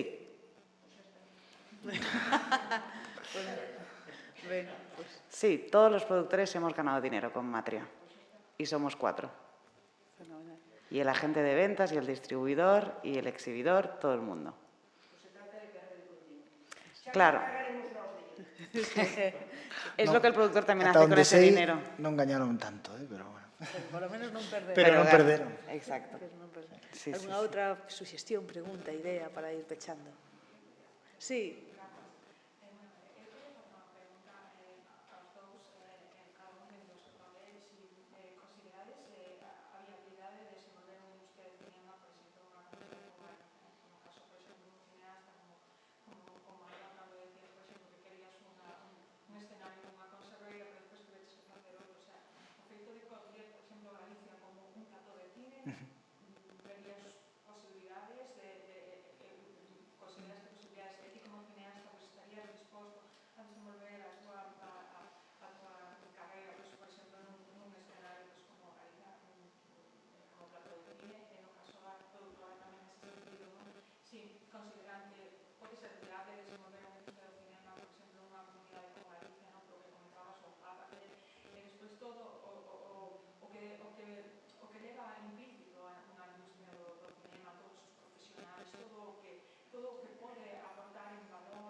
Gracias a ti. Bueno, no meu caso, sen descartar estar involucrado nun futuro en algunha outra proposta que incluso poida non emanar inicialmente de min, dos meus propios desexos, os meus propios están moi ligados ao territorio por agora.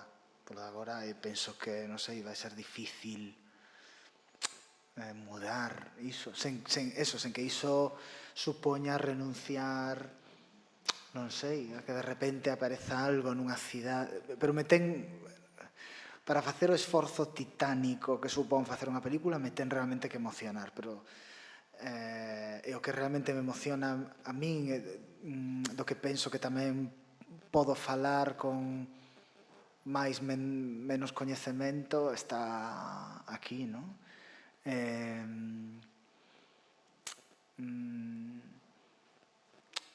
Ao final tamén teño moi presente isto que dicía Bresson, de fala do próximo, do local, fala daquelo que quizáis se ti non pos a ollada aí poda pasar desapercibido. Eso para min está en Galicia, non? As historias que realmente me emocionan, todas as que teño nesa carpeta no ordenador de posibles novas ideas están relacionadas co territorio. O que eso non exclúe que de repente, pois, non sei, exista algo fora que, sobre todo, que poida supoñer un reto dentro do punto de vista creativo que tamén me emocione, non? Pero sí, vexo a miña actividade moi ligada ao territorio. Vai ser difícil, a vida dá mil voltas, pero non sei, a día de hoxe vexo moi complicado que poida sentir ese desexo que penso que ten que sentir un cineasta a hora de abordar un proxecto cun material que non estea, que non como funda as súas raíces aquí, non? E vexo viable, cada vez máis viable, de feito, facer cine dende a periferia. Pois, o exemplo que deu Mireia fai pouco desa progresiva flexibilidade da distribución e da exhibición a nivel nacional con películas en linguas cooficiais xa o fai máis viable. O que sí que necesitamos, e o que apelou anteriormente Xavier na súa intervención, é unhas políticas públicas fortes, non? De feito, toda esta escena de cinema independente de autor galego que xurde o abrigo da creación das axudas de talento no 2008 co bipartito, con Manolo González a cabeza de Agadic, que nacen cunha partida económica de 400.000 euros que hoxe en día está reducida a metade, non? Entón, estamos sobrevivindo, penso, como podemos, e con un voluntarismo moi grande que habería que tamén deixar un pouco de lado, apostando forte por un sector que está proxectando máis Galicia no mundo, que está internacionalizando a nosa cultura dunha maneira que está deixando unha impronta moi forte, a pesar de que dende as políticas públicas pois quizás non se está facendo esa aposta tan grande que é necesaria, ¿no? Pero hay, o sea, está creciendo muchísimo la industria audiovisual en Galicia. O sea, hay muchísimo rodaje aquí. Muchísimo. Claro, lo que pasa es que tal vez está concentrado en pocas productoras, ¿no? Porque... Bueno, estaba falando do cinema independente de autor, vale. O que exclúe que Netflix veña aquí a rodar serie. Vale, ya te entiendo. Claro, también, o sea, para entender un poco lo que decía Álvaro de Lagadí, que España es un país que tiene sus regiones, sus autonomías, y cada una tiene sus fondos regionales. Entonces, es bastante común en España, como en Alemania o Italia o Francia, que coproduzcan entre las regiones, ¿no? También por eso, pues Cataluña y Galicia, nosotros coproducimos entre nosotros y sacamos dinero de Cataluña y sacamos dinero de Galicia, ¿no? Y esto cada vez está pasando más porque, sobre todo, País Vasco, Cataluña, Valencia se está poniendo también un poco potente y Galicia, pues quieren que los proyectos, los rodajes vayan hacia sus territorios. Galicia ya hace tiempo que lo está haciendo. Para mí tiene una pequeña, bueno, un inconveniente que es el tema de transporte, o sea, está muy mal comunicado con el resto de España. O, por ejemplo, las cámaras, pues también es un poco complicado traerlas, no hay una casa de cámaras que tenga aquí su equipo. Entonces, bueno, como que todo tiene que venir de Madrid a veces y te complica un poco las cosas, pero está cambiando, o sea, está empezando a haber cada vez más industria y el Agadic es una de las instituciones que está poniendo bastante hincapié en ello y se nota porque salen proyectos pues potentes que vienen de Galicia y no vienen de Andalucía, como hace años venían de Andalucía, que es quien metía dinero a películas. De feito, aquí, por exemplo, a nivel de postproducción, temos das mellores... temos xente traballando en medios punteiros a nivel mundial. Pois nós traballamos, por exemplo, con unha compañía como Soundtroop de postproducción de son. Tamén está, por exemplo, xente como David Machado da Panificadora.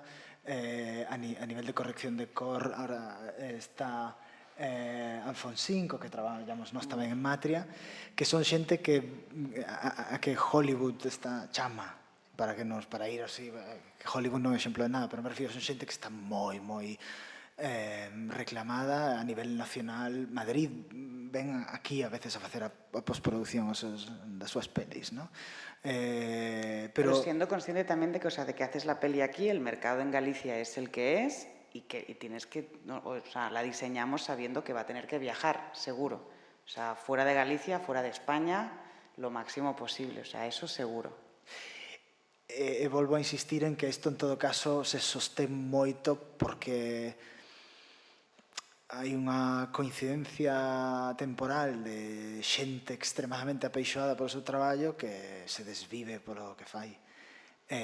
Quizáis es un maior apoio institucional que recoñeza a labor estaría ben. Ao final, Matria, por exemplo, o sea, que porcentaxe do orzamento son fondos galegos e canto despois nos deixamos aquí? Que estaría ben facer tamén esa...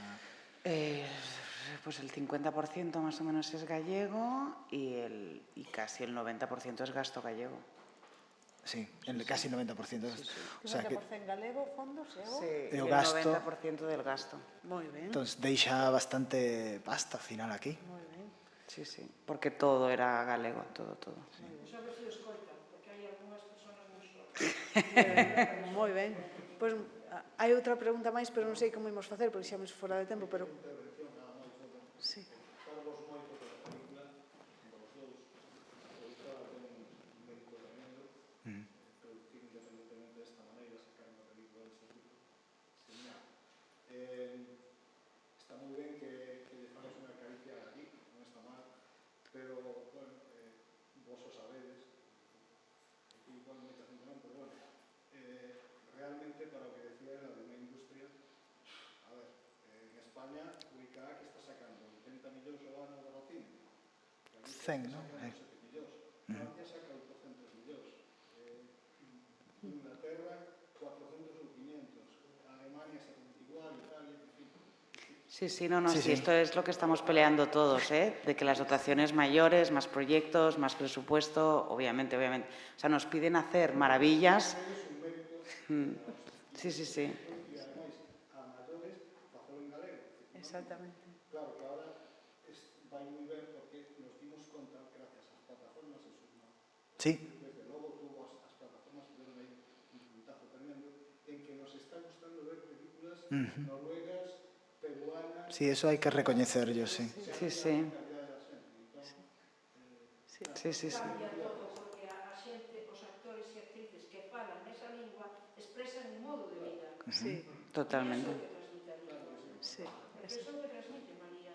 Todos que nos lo ponen debaixo, se non sabemos idiomas, sobre todo algúns que non saben ningún, pero que nos lo ponen abaixo para que podamos entender algo, pero que conseguimos entender é a gesticularidade de esa persona, esa unha muller que se move. Sí. Eu creo que eso que Portugal lo leva practicando desde sempre, por eso teñen tanta facilidade para acceder ás linguas, porque desde pequenos e pequenas fan eso.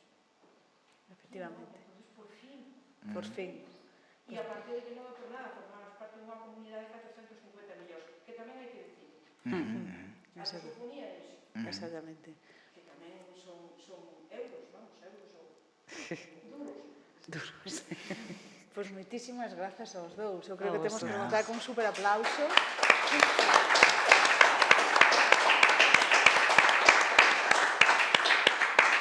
Álvaro, Mireia, moitísima sorte na próxima peli.